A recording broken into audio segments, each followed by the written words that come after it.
ನಮಸ್ಕಾರ. ಇವತ್ತಿನ ನಮ್ಮ ಈ ವಿಶೇಷ ಆಳವಾದ ಅಧ್ಯಯನದಲ್ಲಿ ಆ ಒಂದು ಕಣ್ಣಿಗೆ ಕಾಣದ ಪ್ರಪಂಚದ ಬಗ್ಗೆ ಮಾತಾಡೋಣ. ಖಂಡಿತ.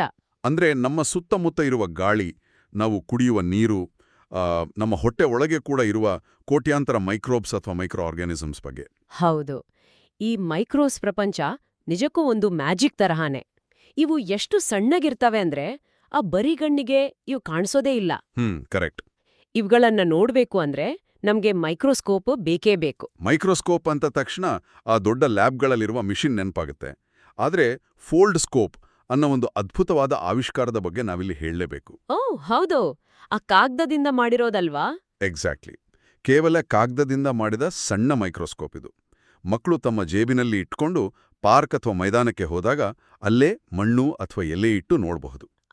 ಫೋಲ್ಡ್ ಸ್ಕೋಪ್ ಒಂದು ಕಡೆ ಆದ್ರೆ, ವಿಜ್ಞಾನಿಗಳು ತುಂಬಾನೇ ಸಣ್ಣ ವಿವರಗಳನ್ನ ನೋಡೋಕೆ ದೊಡ್ಡದಾದ ಎಲೆಕ್ಟ್ರಾನ್ ಮೈಕ್ರೋಸ್ಕೋಪ್ ಬಳಸ್ತಾರೆ.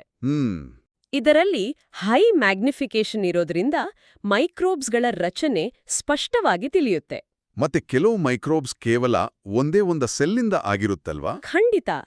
ಇವುಗಳನ್ನ ಯೂನಿಸೆಲ್ಯುಲಾರ್ ಜೀವಿಗಳು ಅಂದ್ರೆ ಒನ್ ಸೆಲ್ ವಂಡರ್ಸ್ ಅಂತ ಕರಿಬಹುದು. One cell wonders, wow. ಮತ್ತೆ ಕೆಲವು ಅಂದ್ರೆ ಆಲ್ಗೆ ಮತ್ತು ಫಂಗೈಗಳು ಹಲವು ಸೆಲ್ಗಳಿಂದ ಕೂಡಿದ ಮಲ್ಟಿಸೆಲ್ಯುಲಾರ್ ಜೀವಿಗಳಾಗಿರ್ತವೆ. ಓಕೆ. ಈಗ ಈ ಮೈಕ್ರೋಬ್ಸ್ಗಳನ್ನ ಮುಖ್ಯವಾಗಿ 4 ಮೈಕ್ರೋ ಫ್ಯಾಮಿಲೀಸ್ ಆಗಿ ವಿಂಗಡಿಸಬಹುದು. ಮೊದಲನೇದು ಬ್ಯಾಕ್ಟೀರಿಯಾ. ಈ ಬ್ಯಾಕ್ಟೀರಿಯಾಗಳಿಗೆ ಒಂದು ಸೆಲ್ ಮೆಂಬ್ರೇನ್ ಇರುತ್ತೆ ಮತ್ತು ಅದರ ಹೊರಗಡೆ ರಕ್ಷಣೆ ಕೊಡೋಕೆ ಒಂದು ಗಟ್ಟಿಯಾದ ಸೆಲ್ ವಾಲ್ ಕೂಡ ಇರುತ್ತೆ. ಆದ್ರೆ ಇಲ್ಲಿ ಗಮನಿಸಬೇಕಾದ ರೋಚಕವಾದ ವಿಷಯ ಏನಂದ್ರೆ, ಬ್ಯಾಕ್ಟೀರಿಯಾಗಳಿಗೆ ಒಂದು ಬ್ರೈನ್ ಬಾಕ್ಸ್ ಅಂದ್ರೆ ನ್ಯೂಕ್ಲಿಯರ್ ಮೆಂಬ್ರೇನ್ ಇರೋದಿಲ್ಲ. ಬ್ರೈನ್ ಬಾಕ್ಸ್ ಇಲ್ವಾ? ಇಲ್ಲ. ಕೆಲ್ಸಕ್ಕೆ ಬೇಕಾದ ಇನ್ಸ್ಟ್ರಕ್ಷನ್ಸ್ ಎಲ್ಲವೂ ಒಂದು ನ್ಯೂಕ್ಲಿಯಾಯ್ಡ್ ಒಳಗಿರುತ್ತೆ. ತುಂಬಾನೇ ಸಿಂಪಲ್ ಆಗಿ ಕೆಲಸ ಮಾಡ್ತವೆ ಇವು. ಎರಡನೇ ಫ್ಯಾಮಿಲಿ ಕಡೆ ಬರೋಣ, ಅದೇ ಫಂಗೈಡ್. ಪ್ರತಿದಿನ ತಿನ್ನೋ ಬ್ರೆಡ್ ಮೆತ್ತಿಗೆ ಉಬ್ಬುವಂತೆ ಮಾಡೋಕೆ ಯೀಸ್ಟ್ ಬಳಸ್ತಾರಲ್ಲ, ಅದು ಇದೇ ಫಂಗಿ ಗುಂಪಿಗೆ ಸೇರುತ್ತೆ. ಹೌದು.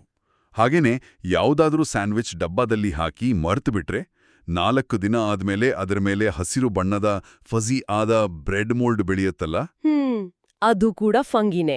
ಇನ್ನು ಮೂರನೇ ಫ್ಯಾಮಿಲಿ ಪ್ರೋಟೋಜೋआ.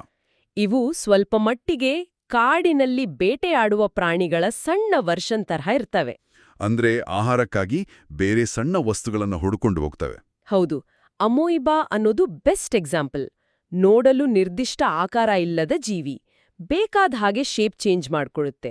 ಇದ್ರ ಜೊತೆಗೆ ಆ ಪ್ಯಾರಾಮೀಷಿಯಂ ಅನ್ನೋ ಇನ್ನೊಂದು ಜೀವಿನ ಮೈಕ್ರೋಸ್ಕೋಪ್ನಲ್ಲಿ ನೋಡಿದ್ರೆ ಸೇಮ್ ಸಣ್ಣ ಕೂದಲಿನಿಂದ ಮಾಡಿದ ಒಂದು ಚಪ್ಪಲಿ ತರ ಕಾಣುತ್ತೆ. ಚಪ್ಪಲಿ ಆಕಾರದ ಪ್ಯಾರಾಮೀಷಿಯಂ ಕಲ್ಪನೆ ಮಾಡ್ಕೊಳ್ಳೋಕೆ ತುಂಬಾನೇ ತಮಾಷೆಯಾಗಿದೆ. ಹೌದು. ಇನ್ನು 4ನೇ ಫ್ಯಾಮಿಲಿ ಬಂದು ಆಲ್ಗೆ.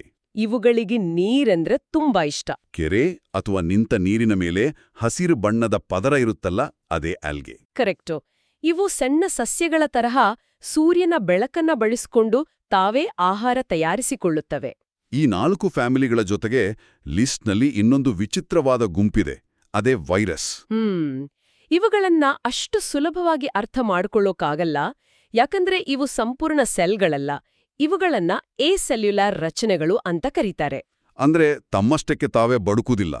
ವೈರಸ್ಗಳು ಒಂದು ರೀತಿ ಸ್ವಿಚ್ ಆಫ್ ಆಗಿರೋ ಆ ಪುಟ್ಟ ರೋಬೋಟ್ಗಳ ತರ ನಿದ್ದೆ ಮಾಡ್ತಿರ್ತವೆ. ಎಕ್ಸಾಕ್ಟ್ಲಿ. ಯಾವಾಗ ಇವು ಮನುಷ್ಯರ ಅಥವಾ ಪ್ರಾಣಿಗಳ ಹೋಸ್ಟ್ ಸೆಲ್ ಒಳಗೆ ಎಂಟ್ರಿ ಕೊಡುತ್ತವೋ ಆಗ ತಕ್ಷಣ ಎಚ್ಚರಗೊಂಡು ತಮ್ಮದೇ ಕಾಪಿಗಳನ್ನ ಮಾಡಲು ಶುರು ಮಾಡ್ತವೆ. ಆ ಟೈಮಲ್ಲಿ ಆ ಹೋಸ್ಟ್ ಸೆಲ್ಗೆ ತೊಂದ್ರೆ ಆಗಿ ಜ್ವರ ಬರುತ್ತೆ. ಈ ಎಲ್ಲಾ ಮೈಕ್ರೋಬ್ಸ್ ಎಲ್ಲಿ ಸಿಗ್ತವೆ ಅಂತ ನೋಡಿದ್ರೆ ಆಶ್ಚರ್ಯ ಆಗುತ್ತೆ. ಖಂಡಿತ. ಒಂದು ಚಿಕ್ಕ ಗ್ಲಾಸ್ನಲ್ಲಿ ಸಾಯಿಲ್ ಸಸ್ಪೆನ್ಷನ್ ಅಂದ್ರೆ ಮಣ್ಣು ಮಿಶ್ರಿತ ನೀರನ್ನ ಇಟ್ರೆ ಅದರ ಮೇಲ್ಭಾಗದ ನೀರಿನಲ್ಲಿ ಸಾವಿರಾರು ಬ್ಯಾಕ್ಟೀರಿಯಾಗಳಿರ್ತವೆ. ಅದೇ ರೀತಿ ಒಂದು ಸಣ್ಣ ಪಾಂಡ್ ವಾಟರ್ ಹನಿಯನ್ನ ಮೈಕ್ರೋಸ್ಕೋಪ್ ಅಡಿಯಲ್ಲಿ ನೋಡಿದ್ರೆ ಅದರಲ್ಲಿ ಪ್ರೋಟೋಜೋವಾಗಳು ಓಡಾಡ್ತಿರುವ ದೃಶ್ಯ ಒಂದು ಬ್ಯುಸಿ ಸಿಟಿಯ ಟ್ರಾಫಿಕ್ನಷ್ಟೇ ಗದ್ದಲವಾಗಿ ಕಾಣುತ್ತೆ. ಒಂದು ಸಣ್ಣ ನೀರಿನ ಹನಿಯಲ್ಲಿ ಇಡೀ ಒಂದು ನಗರವೇ ಅಡಗಿದೆ ಅನ್ನೋದು ಅದ್ಭುತ. ಆದ್ರೆ ಈ ಮೈಕ್ರೋಬ್ಸ್ ಅಂತಕ್ಷಣ ಕೇವಲ ಕಾಯಿಲೆ ತರಿಸುವ ಕೆಟ್ಟ ಜೀವಿಗಳು ಅಂದ್ಕೊಳ್ಬಾರ್ದು. ಹೌದು. ನಾವು ಪ್ರತಿದಿನ ತಿನ್ನೋ ರುಚಿಯಾದ ಮೊಸರು ಅಂದ್ರೆ ಯೋಗರ್ಟ್ ಆಗೋಕೆ, ಬ್ರೆಡ್ ಮಾಡೋಕೆ, ಹಾಗೆ ಮಣ್ಣನ್ನ ಶುದ್ಧವಾಗಿಡಲು ಇವು ಸಹಾಯ ಮಾಡ್ತವೆ. ಇವು ನಿಜಕ್ಕೂ ಅದೃಶ್ಯ ಸೂಪರ್ ಹೀರೋಸ್ ಅಂತಾನೆ ಹೇಳ್ಬೋದು. ನಾವು ಉಪಯೋಗಿಸೋ ಹೈ ಮ್ಯಾಗ್ನಿಫಿಕೇಶನ್ ಉಪಕರಣಗಳು ಈ ಪುಟ್ಟ ಜೀವಿಗಳ ಪ್ರಪಂಚವನ್ನ ಹತ್ತಿರದಿಂದ ನೋಡಲು ತುಂಬಾನೇ ಸಹಾಯ ಮಾಡ್ತವೆ. ನಿಜ. ಈ ರೋಚಕವಾದ ಚರ್ಚೆಯನ್ನ ಮುಗಿಸೋ ಮುನ್ನ ಒಂದು ಇಂಟ್ರೆಸ್ಟಿಂಗ್ ಪ್ರಶ್ನೆ. ಹೇಳಿ. ವೈರಸ್ಗಳು ಯಾವುದೇ ಹೋಸ್ಟ್ ಸೆಲ್ ಒಳಗೆ ಹೋಗುವ ಮುನ್ನ ಹಾಗೆ ಸುಮ್ಮನೆ ನೆಲದ ಮೇಲೆ ಅಥವಾ ಗಾಳಿಯಲ್ಲಿದ್ದಾಗ ಎಷ್ಟು ದಿನಗಳವರೆಗೆ ಆ ಪುಟ್ಟ ರೋಬೋಟ್ಗಳಂತೆ ನಿದ್ದೆ ಮಾಡ್ತಾ ಕಾಯ್ತಿರ್ಬೋದು?